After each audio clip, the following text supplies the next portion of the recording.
짠! 안녕하십니까 여러분들! 역사는 최태성! 자, 이제 여러분들 우리가 조선시대로 들어갑니다. 조선시대 들어가는데 조선을 세운 사람이 누굴까요? 이성계? 혹시 정도전이라고 생각하진 않으시는지요? 정도전은 스스로 이야기합니다. 조선은 내가 이성계를 앞세워서 세운 나라다 라는 이야기를 할 정도입니다. 이 정도전이 꿈꾸었던 나라는 재상 중심의 나라였어요. 즉 왕이 중심이 아닌 그 왕을 보필하고 있는 재상들이 이끄는 나라, 이걸 꿈꾸었거든요. 어찌 본다면 조금 더 비약해서 본다면 의회주의자? 네, 그러니까 의원내각제, 왕은 그냥 책임 없이 그냥 상징적으로 있고 그 책임들은 바로 이 의원들이 이끌어 나가는 의회주의자의 어떤 그 모델을 이 정도전이 제시하지 않았을까라는 생각이 듭니다. 그러나 이 정도전의 그 꿈은 결국 실패로 돌아갑니다. 이방원이 보낸 칼에 맞아 결국은 죽게 되죠. 자, 그렇다면 정도전의 꿈은 실패한 것일까요? 그렇지 않습니다. 여러분들 이 조선시대의 이 500년을 보면요, 실제로 왕권이 그렇게 강했던 적이 없어요. 왕은 대부분 이 재상들, 이 신하들에 의해서 컨트롤되고 키워지게 됩니다. 제가 말씀드리고 싶은 건 뭐냐면, 비록 그의 꿈이 그 시점에서는 실패했을런지 모르겠지만 그게 역사 발전에 부합한다면, 어차피 역사 발전이라고 하는 것은 하나의 그 권력이 한 사람에 집중되는 것, 이런 것을 지향하는 모습으로 가고 있거든요. 바로 그런 어떤 그 발전의 어떤 모습에 부합한다면 그의 꿈은 비록 그때 실패한 것처럼 보일는지 모르겠지만 긴 시각에서 보면 언젠가는 제2의 정도전, 제3의 정도전에 의해서 실현된다는 사실. 여러분들도 역시 여러분들의 어떤 그 시도, 여러분들의 어떤 그 노력, 이런 것들이 비록 현 시점 속에서 혹시 실패할지 모르겠지만 그게 더욱더 건강한 인생을 만들어가는 그 발전 방향이라면 하세요.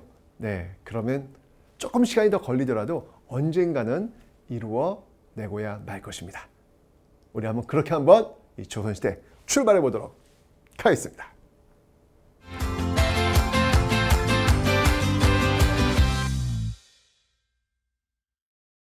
자, 여러분들 우리가 이 조선시대를 공부할 때 역시 똑같아요. 고려시대와 마찬가지로 시기구분을 먼저 해주셔야 되는데, 고려시대는 여러분들 1170년 무신정변을 기점으로 해서 고려 전기와 고려 후기로 나뉜다. 그리고 고려 전기는 다시 두 시기로 나뉜다. 역사 주도 세력에 의해서 호족과 문벌, 귀족이 주도했던 세력들. 그리고 1170년 기점으로 이제 고려 후기, 바로 무신 그리고 권문세족으로 이어진다라고 이렇게 시기구분을 했습니다. 맞죠? 조선시대도 역시 마찬가지로 똑같이 시기구분 한번 해봅시다. 자, 그 분기점이 뭐냐면요, 바로 이러고 있을 수 없다. 네, 1592. 네, 바로 임진왜란입니다. 임진왜란을 기점으로 해서 조선 전기와 조선 후기로 나뉘어진다라고 여러분들 좀 기억을 해 놓으시면 되겠습니다. 됐죠? 그 조선 전기, 즉 1592, 1592년 이전을 다시 또 두 시기로 나눠본다면 15세기와 16세기로 나눌 수가 있어요. 고려시대랑 똑같아요. 고려시대는 고려 초기 호족, 그리고 고려 중기 문벌 귀족이라고 그랬죠.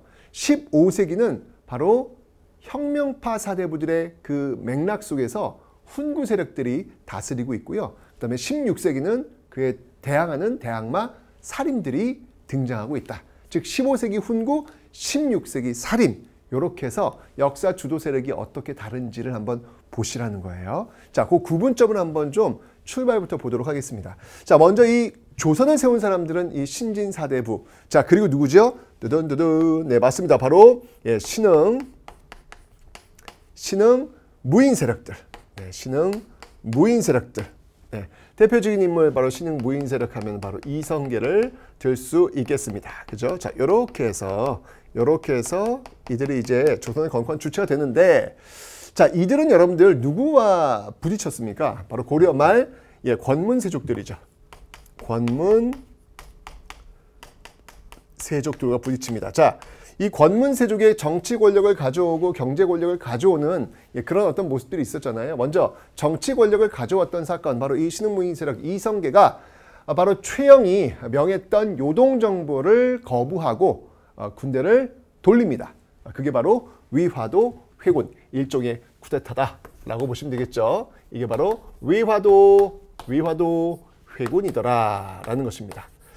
자, 이 위화도 회군을 통해서 이 권문세족의 정치 권력을 가져왔고, 그 다음에 권문세족의 그 어마어마한 대농장, 이 대농장을 또 몰수하게 되죠. 그 법이 뭐였다? 경제적 개혁이라고 볼 수 있는데요. 그것은 바로 과전법이다라고 볼 수 있겠습니다. 과전법을 통해서 바로 또 이 권문세족의 경제 기반을 무너뜨리는 모습들. 이렇게 위화도 회군 순서로 본다면, 위화도 회군 그리고 과전법, 이런 방법을 통해 가지고 이 권문세족의 힘을 빼놓는 어떤 그런 모습들. 자, 이 과정에서 새로운 나라를 세우자라는 신진사대부와 그것 아니지, 어찌 신하가 왕을 피할 수 있단 말인가, 고려 왕조내에서 개혁하자라는 두 세력으로 나뉘게 되는데, 그 대표적인 인물들을 한번 좀 살펴보자고요. 자, 어떤 인물들이 있을까요? 자, 먼저 바로 이 혁명파 사대부를 이끌었던 대표적인 인물이 있다면, 그 인물은 바로 지금 제가 아까 설명드렸죠. 바로 정도전이 되겠습니다. 그죠? 반면에 이런들 어떠하며 저런들 어떠하리, 여기 이제 답가로서 이 몸이 죽고 100번 고쳐주고 이명한 일편단심이야, 가실 줄이 있어라, 나 죽여! 라고 했던 인물 있잖아요. 그 인물이 바로 정몽주가 되겠습니다. 정몽주. 자, 이렇게 해서 정몽주. 여기 이제 빨간색 한번 써볼까요? 네, 이렇게 빨간색 라인으로 왔으니까, 정몽주. 를 대표로 하고 있는 이런 어떤 모습들. 자, 하지만 어쨌건 이 정도전 세력이 얻은 혁명파 사대부에 의해서 조선은 건국되었습니다. 자, 이 사람들이 제일 먼저 할 건 뭐냐면 바로 중앙 집권이에요. 자신들이 지금 권력을 장악했으니까 이 중앙을 중심으로 해서 지방까지 통제하는 것, 이런 것들 추구하고 있고, 반면에 이 살인파, 이제 온건파들은요, 이 정몽주를 필두로 하는 온건파들은 난 안 해. 조선건국 난 할 수 없어. 어찌 신하가 임금을 폐할 수 있단 말이야. 이거는 의리에 맞지 않아. 라고 해서 결국 낙향을 하고 있더라 라고 말씀드렸죠. 이 사람들이 지금 향초에 있는 거예요. 그러니까 이 사람들이 그 목적은 뭐냐면, 냅둬, 건드리지 마, 나 그냥 이대로 살 거야 라고 하는 향촌 자체를 추구하게 된다는 얘기예요. 이 두 세력이 이렇게 공존하고 있는데, 어쨌건 집권 세력은 15세기를 이끌었던 사람들은 바로 이 조선을 건국한 이 사람들이 되겠죠. 그죠? 이들이 이제 시간이 흘러가면서 항상 이 고인물은 썩게 마련이고 영원한 것은 존재하지 않습니다. 이렇게 첫 마음을 갖고 고려 말 그 썩은 고려시대를 무너뜨리고 새로운 나라를 건국했던 이 신진사대부, 그리고 그 중에서도 혁명파 사대부들이 이제 시간이 흘러가면서 한 100년이라는 시간이 흘러가면서 15세기 서서히 썩게 되는 거예요. 그러면서 이제 그 뒷자락, 이제 사라져야 될 그 존재의 어떤 그 상태 속에서 등장하는 그들을 우리는 훈구파라고 하는 거예요. 네, 훈구파. 이게 바로 이제 15세기의 끝자락에 서게 되는 바로 이 혁명파 사대부들의 후손들이라고 보시면 되겠습니다. 됐죠? 자, 그러면 이렇게 조선을 건국했고요. 자, 어떤 과정을 통해 가지고 바로 이 중앙 집권을 추구하는지, 그 과정 속에 있는 여러 왕들을 한번 살펴보도록 하겠습니다. 자, 먼저 여러분 태조 이성계부터 한번 좀 살펴봐야 될 텐데요. 자, 태조 이성계. 근데 우리는 이 사람을 빼놓을 수가 없습니다. 누구요? 네, 아까 지금 봤던 바로 저 삼봉 정도전을 빼놓을 수가 없겠죠. 다시 한번 또 적어 봅니다. 자, 삼봉 정도전, 호예요. 네, 삼봉 정도전. 왜 제가 삼봉이라는 이름까지 쓰냐면, 이 삼봉이라고 하는 키워드가 꽤 자주 나옵니다. 그래서 한번 제가 다시 한번 써봤고요. 이 정도전 제가 말씀드렸지만 바로 재상 중심의 정치를 꾀하였던 그런 인물이었다라는 얘기예요. 그러니까 무슨 말이냐면, 정도전은 왕을 교체할 수는 없잖아요. 근데 늘 이 왕조가 이어가는 데 있어서 늘 똑똑한 왕이 나오라는 보장은 없잖아. 뒤에 보면 연산군도 나오고 그런 사람 나오잖아요. 그죠? 그럴 때 어떻게 할 거야? 어떻게 왕을 갈아쳐? 그건 힘들잖아요. 그러니까 어떤 왕이 나오더라도 그 재상들이 중심이 되어서 정치를 펼쳐나간다면, 재상들은 왕이 아니니까 능력이 없어 그럼 잘라, 바꿀 수 있단 말이에요. 문제가 없잖아요. 그런 재상 중심의 정치가 좀 더 안정적으로 이 왕조를 이끌어 나갈 수 있다라고 판단한 거예요. 그러니까 쉽게 얘기하면 뭐예요? 정도전 자기가 정착했다는 이야기예요. 나를 믿으라. 나 같은 재상들이 하겠다. 이런 이야기를 보여주고 있는 것이죠. 자, 이 정도전은 어떤 일들을 했느냐? 너무 많은 일들을 하죠. 너무 많은 일들을 하죠. 자, 먼저 여러분들 이 한양도성, 뭐 경복궁에 대한 이름 이거 다 정도전이 지은 겁니다. 한양도성의 어떤 설계자라고 보시면 됩니다. 이거 다 정도전이 했습니다. 그리고 이제 아까 그 권문세족의 경제적 기반을 무너뜨렸던 과전법 있잖아요. 그런 과전법에서도 역시 이 정도전은 또 역할을 하게 되죠. 이러면서 신진사대부의 어떤 경제 기반을 강화시키는 이런 모습들이 보이고 있다라는 거 기억하시면 되고요. 그 다음에 이 정도전의 저서를 한번 좀 여러분들이 기억하셔야 될 것 같아요. 굉장히 좀 잘 나옵니다. 일단 정도전이 세우려고 했던 나라는 재상 중심의 정치뿐만 아니라 바로 유교의 나라, 유학의 나라를 세우고 있던 거예요. 그 앞에 있었던 고려시대는 불교의 나라였습니다. No! 조선은 불교의 나라에서는 안 된다. 바로 유교, 유학의 나라여야 한다. 그래서 이 불교 세력을 아주 신랄하게 비판합니다. 여러분들 성이 모유, 저는 최씨, 당신은 뭐 김씨, 이씨, 최씨 좋아요.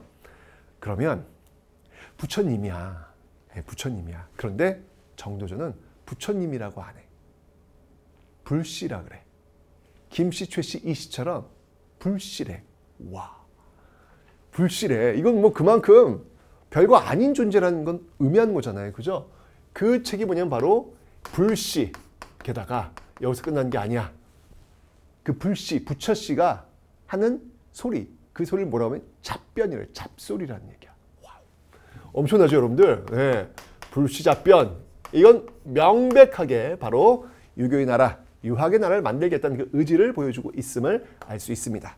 자, 뿐만 아니라 제가 설계자라 그랬잖아요. 조선의 설계자예요. 그래서 어떤 그 정치, 경제, 사회, 문화 시스템, 나중에 이제 성종 때 완성되는 경국대전의 틀거리라고 보시면 돼요. 그게 바로 조선 경국전. 조선 경국전. 이걸 만들고요. 그리고 이 조선 경국전에서 특히 정치편을 더욱더 강화시켰던 바로 경제문감도 만들고 있더라. 정말 어떻게 이런 것들을 다 한꺼번에 만들었을까라는 생각이 들어요. 참 대단하다. 그러니까 준비되어 있었던 거예요. 그냥 갑자기 이성계가 쿠데타를 일으켜가지고 권력을 장악했다. 이게 아니라 이미 그 이전부터 정말 새로운 나라를 세울 것이고 그 새로운 나라를 세운 데 있어서 이성계를 앞세울 것이고 그랬을 때 플랜 B, 플랜 EC 이런 것들이 다 있었던 얘기예요. 이런 어떤 것들을 또라라락 만들어낸 거죠. 이건 금방 만든 게 아니거든요. 여러분들 그 고려시대 때 무신정권 들어섰잖아요. 근데 그 무신정권이 자리를 못 잡았잖아요. 왜? 그들은 이후에 플랜이 없었던 거예요. 문신들 쳐 죽이고 권력 장악한 이후에 플랜이 없었던 거예요. 하지만 정도전은 이미 조선 건국 이전부터 이에 대한 구상을 맞춰 놓았던 준비되어 있는 재상이었다라는 것이죠. 어찌 본다면 이 이성계 그 이후의 어떤 그 왕족들에게 재상 정도전이야말로 보석과도 같은 정말 고마워야 할 그런 어떤 그 존재가 아닐까라는 그런 생각을 한번 해봅니다. 자, 어쨌건 이 재상 중심의 정도전 아주 기틀을 잘 잡아놓게 됩니다. 자, 그런데 재상 중심의 정치 웃겨. 여기는 이씨의 나라야. 뭔 재상 중심의 정치 말도 안 되는 소리. 반기를 들었던 인물이 있단 말이에요. 그게 누구냐면 바로 태조 이성계의 아들 바로 태종 이방원입니다. 태종 이방원은요. 재상 중심의 정치 웃긴다. 왕이지 왕. 왕 중심의 정치지 라고 주장하면서 어떻게 해요? 있을 수 없는 일이야. 내가 왕을 할 거야. 라고 하면서 일으켰던 난. 그것이 바로 왕자의 난입니다. 이 왕자의 난을 통해서 형, 동생 죽이거나 제거하고 심지어는 이 정도전도 역시 마찬가지로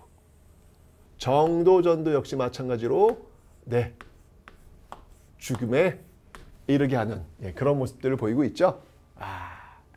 태종 이방원도 정말 대단한 사람이야. 그죠? 정몽주도 죽이고요. 정도전도 죽이고요. 정말 어떤 그 권력의 화신. 나를 중심으로 권력을 만들어내겠다는 그 의지를 이 태종 이방원은 제대로 보여주고 있습니다. 근데 여러분들 이런 것도 생각 들지 않아요? 고려시대랑 너무 비슷한 것 같지 않아요? 고려시대 역시 마찬가지로 그 태조 왕건 때는 왕권이 강하지 않았단 말이에요. 호족 연합 정권의 모습이라고 설명드렸잖아요. 그런데 그 이후에 손에 피를 철철 묻히면서 왕권을 강화시켰던 왕이 존재하잖아요. 그 왕이 바로 광종. 즉 고려의 광종이 바로 조선의 태종과 비슷한 모습들, 조선 태종과 조선 광종이 상당히 유사한 모습들을 가지고 있다. 태조 왕건과 태조 이성계가 왕권이 좀 강하지 못한 그런 모습들이라면 그 다음 단계 바로 이 광종과 태종 때 와서 왕권이 강화되는 모습들을 보이고 있구나 라는 어떤 그런 역사에 어떤 비슷한 모습들을 지금 여러분들은 확인하고 계신 겁니다. 자, 이 태종 이방원은요, 왕권 강화를 위해서라면 뭐든 합니다. 자, 우선 재상 중심의 정치 있을 수 없는 일이지. 왕권 강화, 재상들을 거치지 않고 바로 나의 명을 수행하고 실행해. 바로 밑으로, 바로 6조로 내립니다. 2호 예병 형공, 6조로 바로 직접 명령을 내리는 거예요. 이걸 우리 뭐라고 하냐면 바로 6조 직계제다. 6조 직계제. 네, 이건 이제 재상 패스가 되는 거예요. 6조 직계제를 시행하고요. 그 다음에 자신이 바로 이렇게 왕자의 난을 일으키면서 권력을 장악하는 과정에서 꼭 필요했던 게 뭐냐면 자신의 군사예요. 그걸 사병이라고 합니다. 근데 이제 왕이 됐어. 그럼 다른 사람들이 사병을 갖고 있으면 안 되겠지. 나만 사병을 갖고 있어야지. 내가 그 사병을 갖고 이제 왕이 됐단 말이야. 그럼 그 다음 단계 어떻게 해야 돼요? 그 사병들, 다른 사람 갖고 있는 사병들 안 돼. 왜? 그 사병들 나한테 겨눌 수 있으니까. 사병 역파. 사병 없애라. 라는 모습들 이런 걸 보이고 있고요. 그 다음에 지방에 대한 어떤 그 통제를 딱 하기 위해서 일단 지방에 있는 토지들, 세금을 거둘 수 있는 어떤 그런 시스템들이 필요할 거 아니에요. 그래서 양전 사업을 하고요. 네, 이 양전 사업은 뭐냐면 토지 조사 사업이라고 보시면 돼요. 예, 이걸 통해서 세금을 거둘 수 있는 어떤 그런 토지들을 확보하는 어떤 그런 모습들을 보이고 있다라는 것이죠. 그리고 그 사람들, 이제 토지에 있으니까 이제 거기에 살고 있는 사람들, 특히 남자들한테 파악을 해야 될 거 아니야.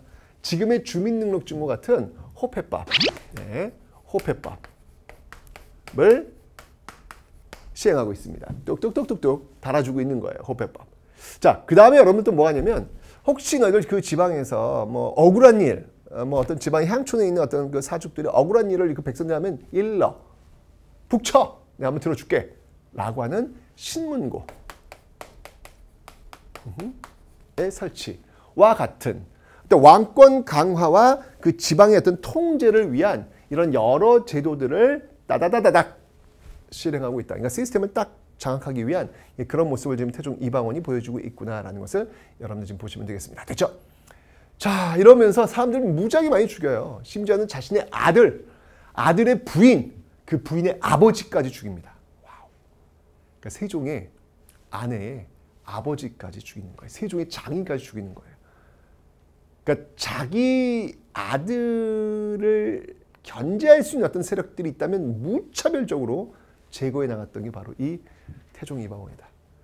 그런 과정에서 이제 왕이 오른 사람이 바로 이 세종입니다. 예, 참 세종도 참 무서웠겠구나라는 생각이 들어요. 여러분들 그런 일이 있었어요.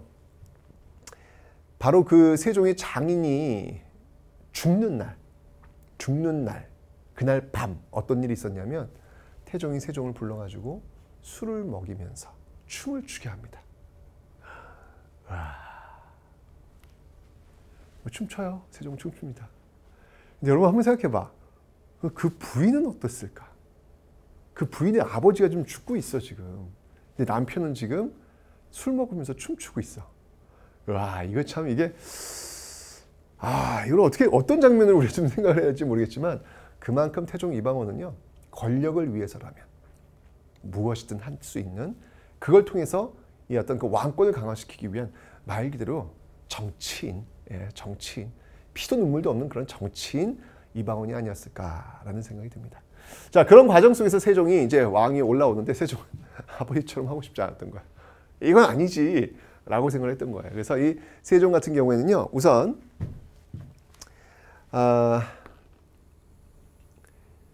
나는 재상들하고 좀 같이 정치를 하겠다. 이렇게 왕 중심이 아닌 재상과 함께 정치를 하겠다라고 해서 이 의정부의 어떤 그 권한을 많이 줍니다. 그래서 의정부의 권한을 강화시킨 의정부 서사제.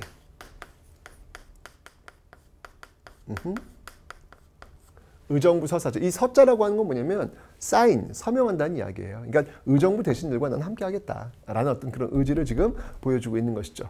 그리고 아버지 때 너무 많은 사람이 죽었어. 그래서 이제 인재들이 없는 거예요. 그래서 그 인재들을 다시 양성하겠다라고 해서 이때 이제 만든 게 바로 집현전. 말 그대로 집현전이라고 하는 것은 모은다는 얘기. 모을 집자, 현명한 현자, 현명한 사람들을 모아놓은 곳. 이런 집현전을 또 만들고 있습니다. 그리고 우리 백성들을 위해서, 어리석은 백성들을 위해서, 그들에게 도덕적 교화를 위해서 그들이 쉽게 글을 읽고 쓸 수 있도록 하겠다라고 해서 이제 정말 우리 민족의 역작이라고 볼 수 있는 이 훈민정음을 또 창제하는 모습들이 나타나고 있더라라는 것입니다. 이 세종도 나름대로 준비하고 있었던 것 같아요. 아버지가 이렇게 정말 피를 소원에 철철 묻히고 있을 때 어떻게 내가 이제 집권했을 때 어떻게 해야 될까? 원래 세종은 여러분 왕이 될 수 있는 사람이 아니었어요. 그 위에 세종은 첫째가 아니었거든요. 그래서 첫째 양녕대군이 원래 왕이 되려고 했죠. 이미 세자도 책봉이 됐고, 그런데 이제 이 세자가 이제 여자 때문에, 이 문제는 다 여자 때문에 여자에 너무 빠졌어요. 태종 아버지가 너너 정신 차려 놈아, 여자 떼어놔 딱 했을 때 아버지한테 항명을 하자. 아버지가 저를 여자를 떼어놓으시면 저는 아버지가 밉습니다 라는 편지를 딱 써가지고 올리는 바람에 결국 넌 아웃이다 야 라고 탁 쳐냅니다. 자기의 그 첫째 아들을 이렇게 쳐낸다라고 하는 건 쉬운 게 아니거든요. 결국 그런 과정이 있었기에 이제 세종이 이제 왕이 올라왔던 거예요. 아마 그 형의 모습을 보면서 잘하면 나한테 왕위가 올라올 수도 있겠는데 라고 하면서 준비를 또 하고 있었던 게 아니었을까라는 생각이 듭니다. 물론 그 준비하고 있는 모습을 보일 때 큰일 납니다. 그건 영문화 마찬가지이기 때문에 그러니까 얼마나 그 과정 속에서 세종이 또 준비를 했을까라는 생각이 듭니다. 자, 이렇게 해서 왕이 올랐던 이 세종은요, 쭈르륵 이런 것뿐만 아니라 굉장히 제도적인 면에서도 굉장히 많은 역할들을 하게 됩니다. 자, 우선 여러분들 지금 우리가 살고 있는 이 한반도의 모습 있잖아요. 이 한반도의 이 지도, 우리나라 어떤 지도의 모습들을 거의 세종 때 만들었다라고 해도 과언이 아니에요. 그게 어떤 과정을 통해서 나왔냐면 사군과 육진. 사군은 이제 저쪽 그 압록강 쪽이고요. 육진은 두만강 쪽입니다. 사군은 누굴 보내냐면 최윤덕을 보내가지고 정리를 하는 거예요. 이게 여진족들을 정리하고 있는 거예요, 지금요. 사군과 그 다음에 육진은 누굴 보내냐면 이제 김종서. 사랑해 김종서. 죄송합니다. 네. 그래서 사군 육진을 개척하는 그런 어떤 모습들도 보이고 있고요. 이건 여진족에 대한 어떤 그런 내용이라면, 그 다음에 이제 일본에 대해서는 이 왜구들이 너무 그냥 득세했던 그 스시마, 이 스시마를 또 아주 혼쭐을 내주죠. 스시마를 정벌하는 모습들이 보이고 있더라라는 겁니다. 자, 바로 이게 이제 세종 때 보여지고 있는 모습들. 진짜 정말 진짜 태평천하를 누리게 되는 어떤 그런 세종 시대에 맞이하게 되었던 것이죠. 자, 그런데 이 세종의 아들 문종이 왕이 오르는데, 문종도 정말 이 세종과 버금갈 정도로 많이 닮았어요. 근데 몸이 약해가지고 일찍 죽어요. 그러다 보니까 그 아들, 문종의 아들 단종, 너무 어려. 그 어린 단종이 왕이 올랐을 때 그 어린 단종을 보필을 해야 되는데, 이게 웬일? 삼촌, 바로 세조죠. 이 세조가 내가 한번 수양대군입니다. 내가 한번 왕이 라고 하면서 결국은 쿠데타를 일으키는 거죠. 쉽게 얘기하면. 그죠? 그 쿠데타를 우리는 뭐라고 하냐면 바로 계유정난이다라고 이야기합니다. 그걸 바로 우리는 계유년에 깨끗이 만들었다. 난을 깨끗이 만들었다. 근데 이게 웬일이야? 분명히 세조가 지금 쿠데타를 일으킨 난이에요. 난. 그런데 난을 깨끗이 했대. 이게 무슨 말이지? 여러분, 이게 바로 역사는 승자의 역사다라고 하는 굉장히 중요한 근거가 바로 이 계유정난이라는 글자입니다.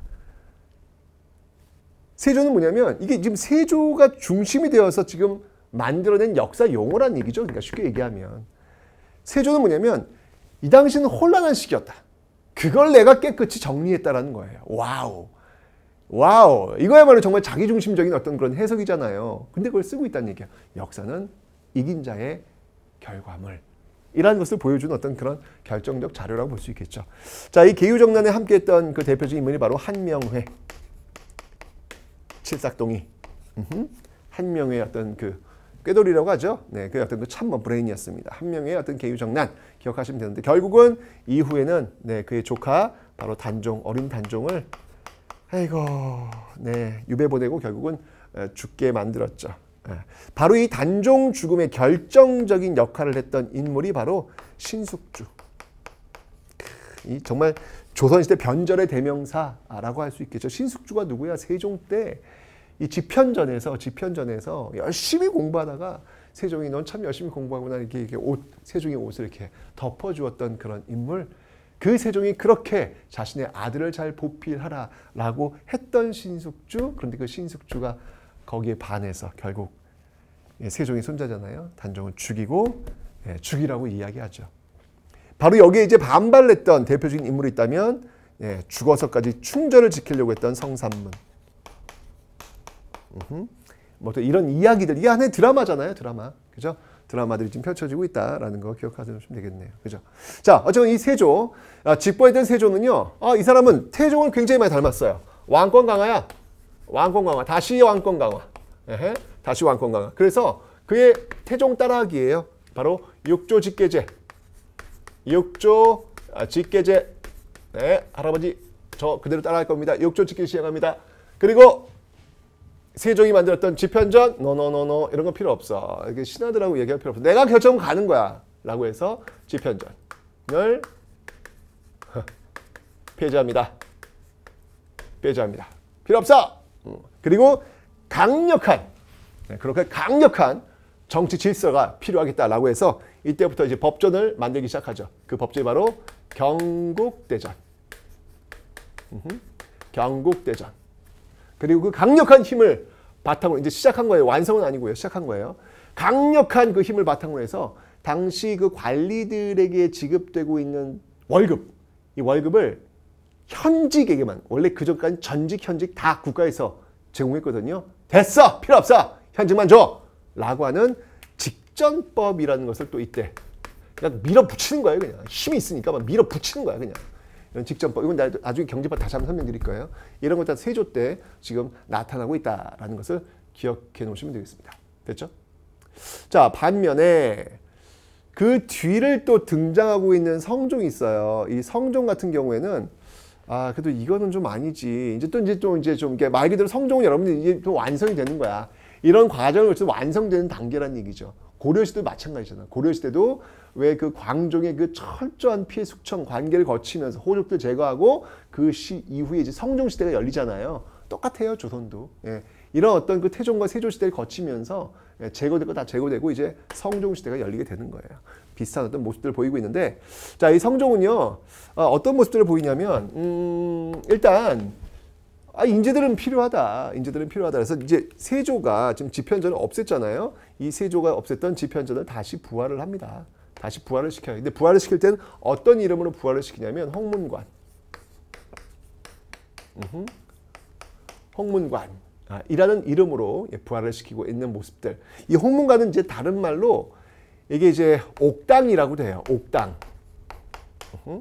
이 왜 옥당이라고 하냐면 이 홍문관에서 하는 일이 뭐냐면 바로 경연 그리고 서연 이걸 담당하고 있거든요. 경연은 뭐냐면 왕과 신하들이 이야기하는 거야. 토론하는 거야. 그런데 여러분은 일반적으로 왕이 나이가 많을까? 신하들이 나이가 많을까? 일반적으로 신하들이 나이가 많을 수밖에 없죠. 그죠? 이러니까 왕을 가르치는 거란 말이에요. 얼마나 영광스러운 자리야. 그러니까 말 그대로 이건 옥이야. 옥. 옥처럼 아주 귀한 자리란 얘기예요. 여기에 들어가면 정말 고위직에 올라갈 수 있는 그 길이 열리게 된다는 얘기죠. 경연, 왕과 이야기하는 거. 서연은 세자와 이야기하는 거. 이런 어떤 경연과 서연. 사실 이런 자리 속에서 왕의 잘잘못을 이야기할 수 있겠죠. 옛 일을 인용하면서 전하 이러시면 난이 됩니다. 이렇게 꾸짖을 수도 있겠고. 그죠? 이런 모습들. 그래서 홍문관을 다시 부활시키면서 경연과 서연 제도를 운영시키는 모습들이 있더라라는 거 봐두시면 되고요. 그 다음에 이 경국대전. 이 경국대전을 드디어 이때가 되면 완성을 시키고 있더라. 라고 하는 거 기억해 놓으시면 되고요. 경태 이제 완성이 이제 성종대입니다. 그 다음에 어떤 그 을에서 어떻게 시스템들 다 이제 완벽하게 갖추는 거예요. 그래서 그 갖추는 을에서 뭐 예를 들면 뭐 왕이 즉위식을 할 때 어떻게 한다 뭐 이런 것들 있잖아요. 이뤄야 될 거 완전히 세팅을 이제 완료해야 되니까 그게 뭐냐면 바로 국조 오외의 5개의 어떤 그 예법 뭐 이런 것들을 또 편찬하게 하면서 이제 조선시대 중앙집권을 추구했던 이 조선의 세팅이 성종 때 말 그대로 완성되게 된다라는 거. 이 모습을 여러분들이 기억하시면 되겠습니다. 어떻습니까, 여러분들? 조선의 건국부터 이 중앙집권의 세팅, 그 과정 기억하셨죠? 좋습니다.